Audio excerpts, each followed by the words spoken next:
Hello, everybody. It's me, Carmine DeStefano, the Bookman. And now that I'm back from finally seeing Guardians of the Galaxy, I know I'm about 3 weeks late. Actually, I am 3 weeks late.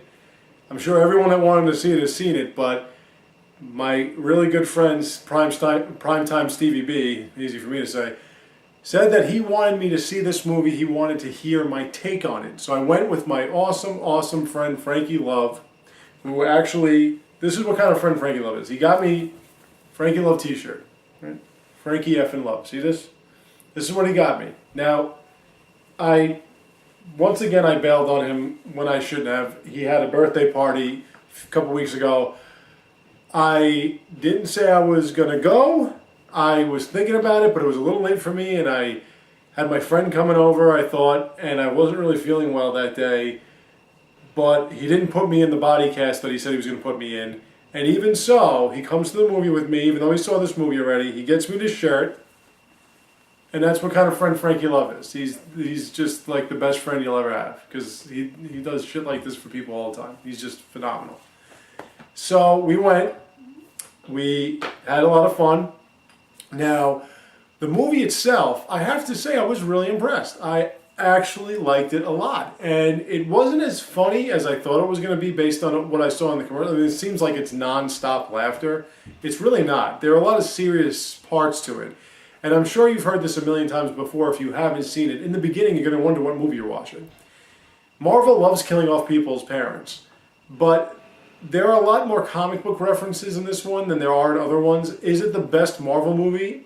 I still hold on to Iron Man because I think the original Iron Man, the first one, not the second one, and for Christ's sakes, not the third. The first Iron Man I thought was the best Marvel movie because it did stay close to the comic book, which is all I ask. This one was close to the comic book. I have to admit that there was a lot more Thanos, which is a good thing, a really good thing, in this movie than I thought there would be. And they actually referenced the characters like Zoe Saldana's character, Gamora. They actually referenced what she was, that she was the last of her species. Thanos destroyed her world, all that shit, and made her into a living weapon. They referenced all that stuff. They referenced Rocket Raccoon's backstory. They referenced Batista's backstory to an extent. Batista's character, the Destroyer, Drax the Destroyer, he actually was also a creation of Thanos, if I'm not mistaken. Now, I always ask Frankie Love for this. Frankie Love is a lot more into the comic book. Like, he's collected a lot more comic books than I ever did, and he's been doing it a lot longer than I ever have. So he knows a lot more about these obscure references, and he knows a lot more about these backstories than I do. So I always look to him. When it comes to Lord of the Rings, it's Primetime Stevie B. When it comes to anything else, when it comes to music and obscure, stupid old cartoons that only I thought I watched, it's my ridiculously extraordinary friend Scott from Superflex Music.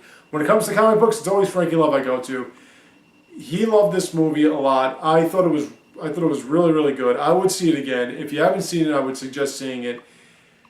If you have seen it, you probably don't want to see it again. It's probably not going to be out that much longer because it's got its opening gate, but it was a lot of fun. It was a lot of fun. There was a lot of action, but it didn't overwhelm you with it. It gave people a chance to breathe. And one thing I have to say is, I was kind of disappointed with Ronan. I didn't think the villains in this movie got enough airtime, and I do want to know what happened to the other chick. I forgot what her name was, the villain chick. I do want to know what happened to her. I didn't appreciate what they did to Ronan right away. I'm not going to tell you what it is if you haven't seen the movie yet. I'm sure you have. If you haven't, you probably don't want to see it anyway. They kill him off. Wasn't too happy about that.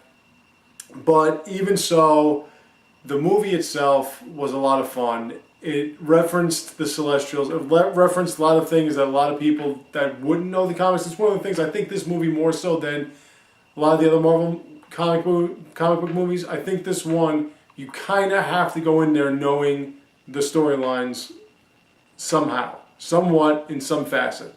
You can't go in here blank. You have to know, otherwise you're going to be a little lost. Not completely lost. And if you didn't see Thor Dark World, which I don't really suggest seeing, you can if you want. It's not too tremendous a movie.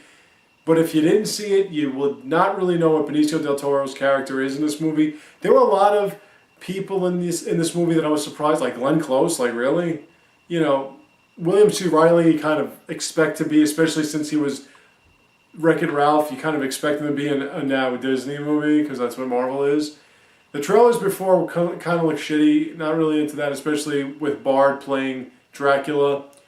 The last Hobbit movie that's coming out, the trailer was on here, I've seen it before, it looks pretty good. But the movie itself, Guardians of the Galaxy, was, like I said, it was a little different than what I thought it would be, but it was better than I imagined it would have been. If that even makes any sense, which it doesn't. It was I didn't think it was as funny as it was going to be, but it was an overall better movie than I thought it was going to be, and it really does set things up for future movies like The Avengers 2, the next Guardians of the Galaxy. They even put a little thing there. It feels like such Superman from the 70s and 80s, where it says like the Guardians of the Galaxy will return. It's like what they did at the end of Thor. Thor will return. And if you want, I don't demand that you wait after the end credits, but if you want, if you know 80s crap like Frankie Love and I do, you might want to stay for it. It's actually pretty interesting. It's kind of stupid but funny at the same time. So, you know, again, like, it's overall a lot of fun, a lot of good action scenes, a lot of good character development. Dave Bautista was really good. I think this was probably Vin Diesel's best role, because all he had to say was "I am Groot" or "We are Groot." Bradley Cooper, since I don't actually have to see him again, which I'm getting tired of seeing his face all the time, just hearing his voice as Rocket Raccoon was really good. Everyone did a good job with their characters, especially Zoe Saldana, who I'm kind of in love with anyway. So I just think she's so sexy. Like, she's so hot. Yeah, my future wife, if I could ever find you, forgive me. This was before I met you. She is just so hot. I'm sorry, and so was most of the women in this were nice. But anyway, Guardians of the Galaxy, I know it's 3 weeks late. A lot of fun. Enjoyed it a lot. Thank you all for watching. I have more for you to come, so stay tuned. Take care and have a great